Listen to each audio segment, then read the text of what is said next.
Let's talk about LeBron James, man.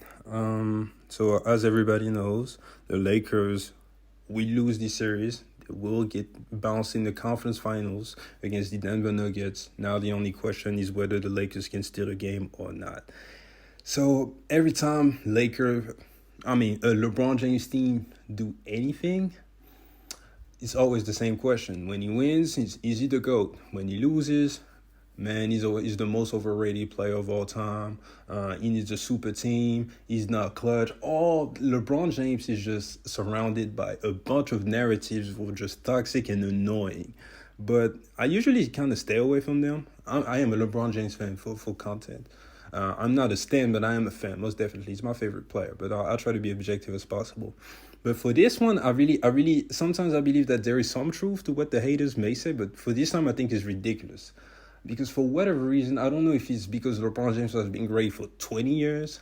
I don't know if it's because of his fans. I don't know if it's just because of the way he's been spoken about in the media with all of the for lack of a better terms, the dick writers in the media and the haters in the media. We've heard it all about LeBron James and that everything is just over exaggerated about him. So whatever, it feels like people just can't seem to have a normal conversation about this man's game. It's just annoying.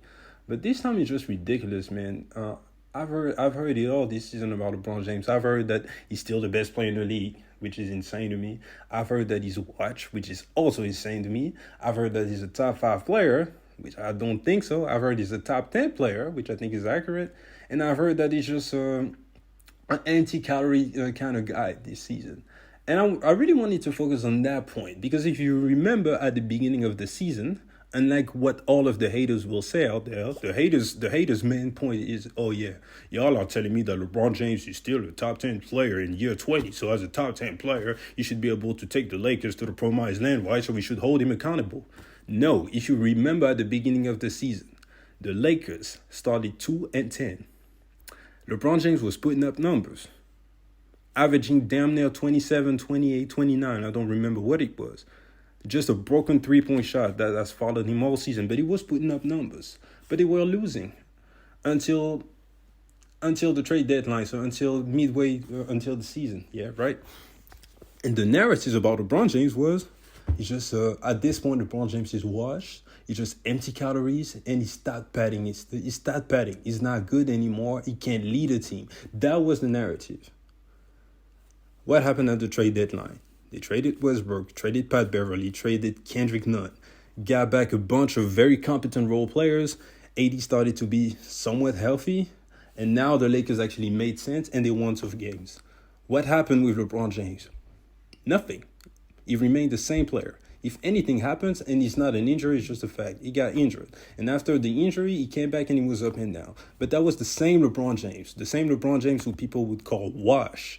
And the stat pattern, all of a sudden, because the Lakers were winning, not because of him, just because the roster was better, oh yeah, now he's a top 10 player.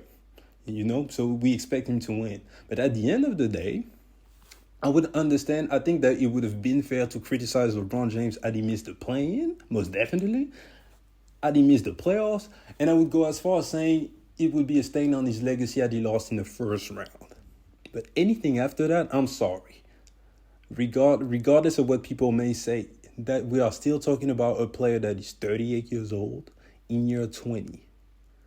The fact that he actually beat the Warriors, let's be honest, before the series, most of y'all were picking the Warriors. Most of y'all were saying Steph Curry will do this to LeBron, Steph Curry will do that. A lot of people, including like superstar analysts like Stephen A. Smith, were talking about, I got the Warriors, and if the Warriors win, we got to remove LeBron of the Mount Rushmore, which is lunacy. I should have done a video about that, but I didn't because I was like, no, this is just too much bullshit.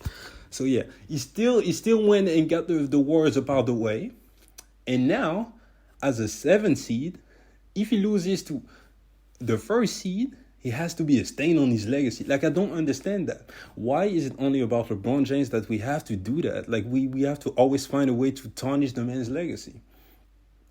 I didn't hear nothing about Stephen Curry losing in the second round to LeBron James. So according to y'all logic, Stephen Curry, because some of y'all are saying that he's very close with him and LeBron James, so let's hold him to the same standards. Is it a stain on his legacy? Should he drop some points in the all-time rankings because he lost in the second round? Is that what we're doing? No, we're not doing that for Steph Curry. So why are we doing that for LeBron? I just don't understand. And for the haters, the point about LeBron James being a top 10 player, so we should hold him accountable. Okay, he's a top 10 player.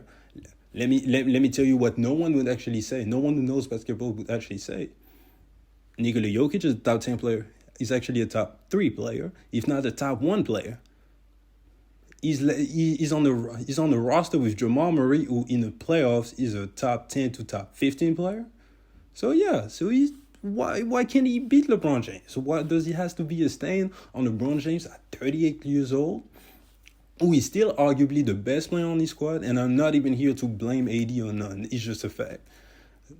AD is so inconsistent that on any given night he'll be the better player, but on the other night he'll have 11 points.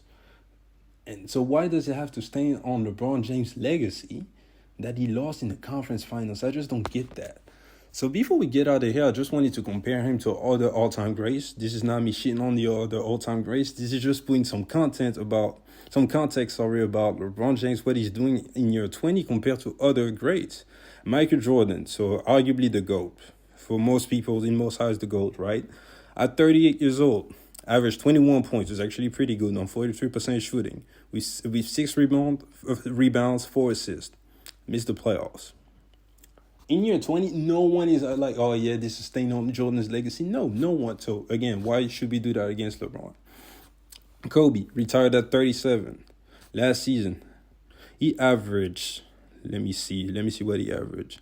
Yeah, so last season, he averaged 17 points,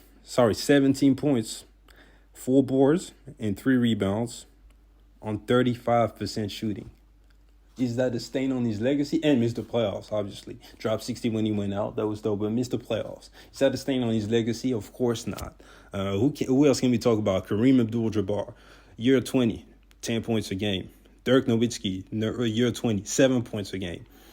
Missed the playoffs, all those guys also. So for LeBron James to lose in the conference finals and for it to still be a stain on his legacy is just lunacy, in my opinion. So yeah, I just wanted to say that because I'm not even here to do no GOAT debates. I think it's kind of silly. We need new evidence to actually bring back the GOAT debate. So unless LeBron James wins another ring, there is no point in arguing him against Michael Jordan.